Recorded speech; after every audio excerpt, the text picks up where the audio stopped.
Après une nuit bien arrosée, tellement arrosée que j'ai même ouvert la tente de temps en temps dans la nuit pour voir si on n'avait pas les pieds dans l'eau. On range la tente en la séchant comme on peut, et on prend la route.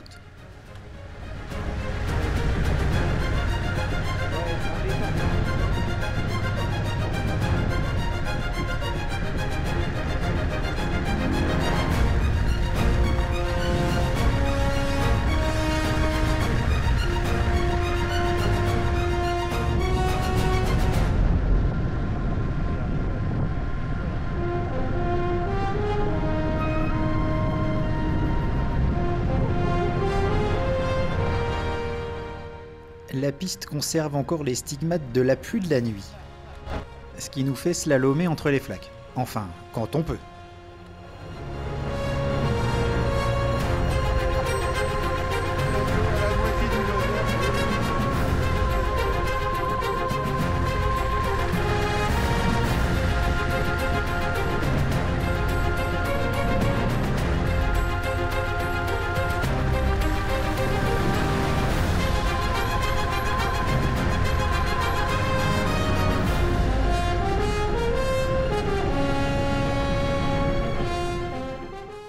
On arrive sur ce passage, apparemment facile, mais vu le débit de l'eau avec ce qu'il est tombé dans la nuit, on décide de faire le tour.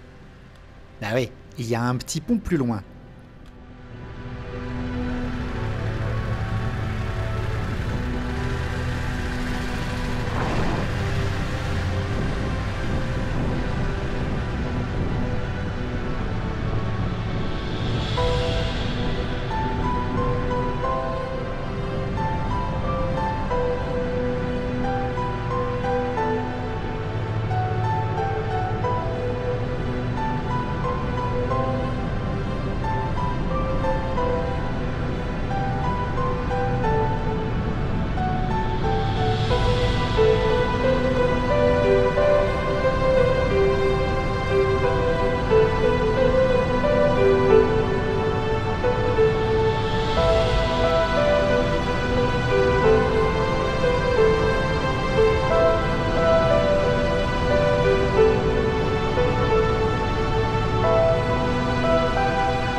N'ayant pas pu prendre de petit déjeuner au camping, on fera une pause déj à Jaca, sous haute surveillance. Aucune miette ne sera perdue. À peine parti, les oiseaux prennent la place.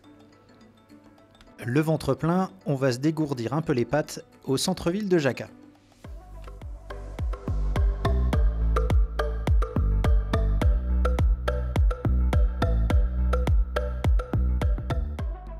En revenant aux motos, je tombe sur un groupe de Brésiliens en road trip en Espagne. On échange quelques mots, on prend une photo et hop, on reprend la route.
La journée est top, les pistes sont extra, les routes géniales, jusqu'à ce moment précis. Ce débardeur marquera pour moi le début de la malédiction. Il nous aperçoit, se cale légèrement sur la droite, laissant apparaître cette belle piste. Comme vous pouvez le constater, bien marquée par les passages multiples de ce débardeur. Par prudence, je demande à Pascal de m'attendre là et je vais aller voir comment c'est. C'est pas la peine de planter 2 motos, dont une GSA.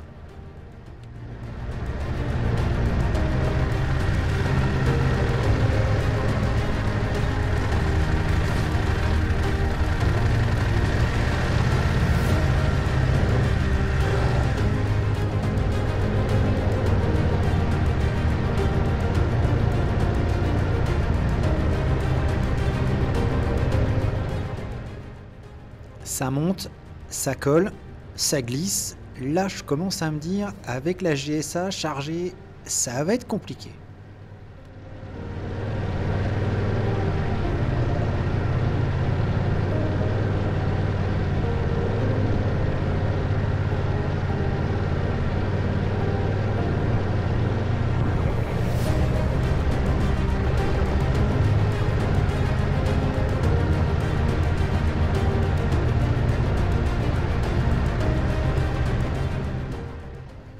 Je monte quoi?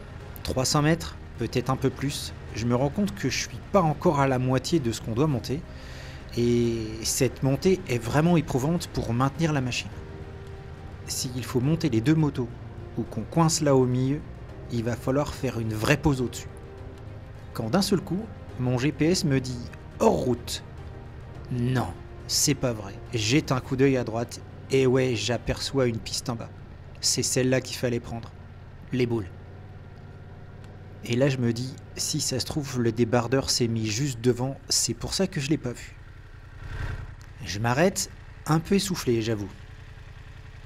Je prends quelques minutes et je fais faire demi-tour à la moto. Je vous laisse imaginer, avec l'ornière, c'était vachement sympa. Donc demi-tour, on prend la bonne piste et c'est reparti. Après ça, la piste me semble être une autoroute. Je sens mon sélecteur un peu bizarre, comme un espèce de flottement. Bon, je me dis, vu que j'ai quand même pas mal pataugé dans la boue, je frotte mes bottes contre mes cale-pieds. Pas mieux. Je dis à Pascal, il va falloir qu'on s'arrête, il faut quand même que je regarde mon sélecteur. Eh oui, je vous ai parlé de malédiction. Eh ben voilà, le sélecteur est abîmé. La vis entre le sélecteur et la tringlerie est dévissée et avec les vibrations ça a bouffé le pas de vis. Des artisans sont en train de restaurer un bar juste où je me suis garé. Je leur demande si par hasard ils auraient pas de la colle type néoprène. J'ai de la colle mais c'est de la colle forte et j'ai peur qu'avec les vibrations ça casse. Un coup de colle néoprène, on attend que ça sèche et je me rhabille. Je vous parlais de malédiction. Au moment où je mets mes lunettes, figurez-vous qu'elle casse. Là, j'ai vraiment les glandes. Bon, cette fois, je sors la colle forte. Mais la surface est tellement fine que ça tient pas. Du coup, on sort le scotch. Réparation de fortune. Cette fois, on reprend la route. Mais je me dis qu'il va quand même falloir que je trouve un opticien rapidement parce que ça va pas tenir bien longtemps.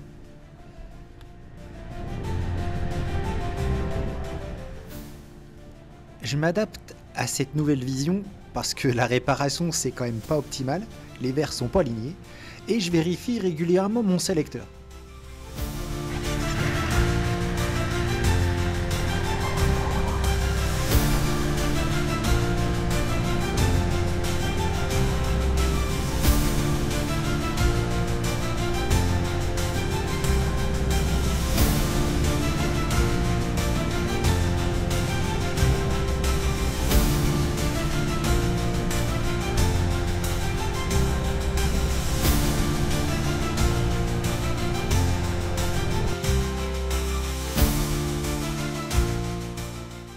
La piste, les paysages, c'est vraiment super beau.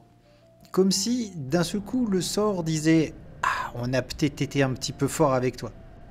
Alors je profite du paysage et de l'instant présent.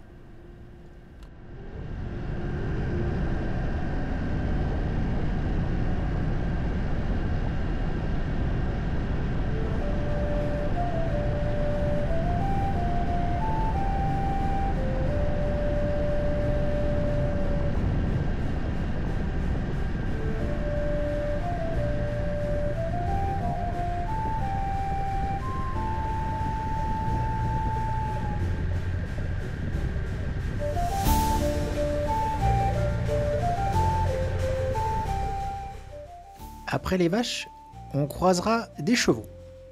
Je m'arrête pour profiter de la vue et ce cheval qui est à une trentaine de mètres, me voyant arrêter, vient à moi. On restera comme ça un petit moment à profiter l'un de l'autre. C'est aussi des moments comme ça qu'on recherche dans les voyages. Je garderai ce moment longtemps gravé dans ma mémoire. Je resterai bien là encore un moment, mais on a encore un peu de route et je voudrais vraiment trouver un opticien ce soir. Avec les lunettes cassées, j'ose pas enlever mon casque, de peur que la réparation ne tienne pas. D'habitude j'ai une paire de rechange, mais évidemment, pas là.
Arrivé à Saint-Jean-Pied-de-Port, on se trouve un camping, je pose la moto, je me change et je vais au centre-ville. Mission, trouver un opticien. Déjà, un peu de chance, il y en a un. Et je remercie grandement l'optique Garazi qui m'a sauvé le voyage. Une réparation de fortune, non garantie qu'ils m'ont dit, mais qui a tenu tout le reste du voyage, c'est-à-dire encore 10 jours après la fin de la CT. La réparation faite, on va se balader dans Saint-Jean-Pied-de-Port.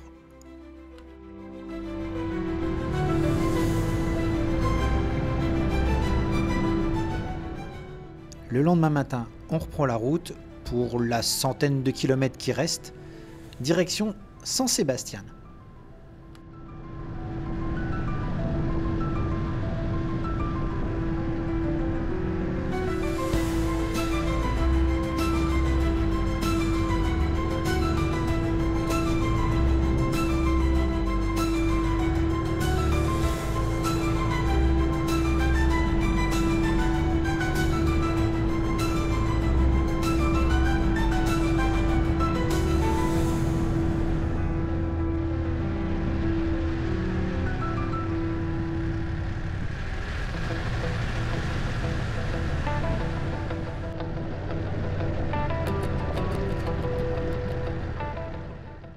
On reprend une piste qui aura un goût particulier parce que c'est la dernière de la CT Pyrénées.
Cette fois, ça sent la fin. Je vois la fin de la trace sur le GPS. On aura même sur la route une ligne finish pour nous montrer que on arrive vraiment à la fin de l'ACT Pyrénées.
Pascal et moi, nous nous séparerons ici, chacun repartant de son côté.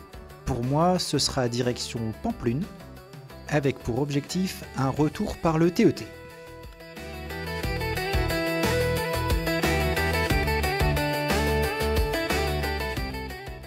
Merci à vous de nous avoir suivis et je vous dis à bientôt pour de nouvelles aventures.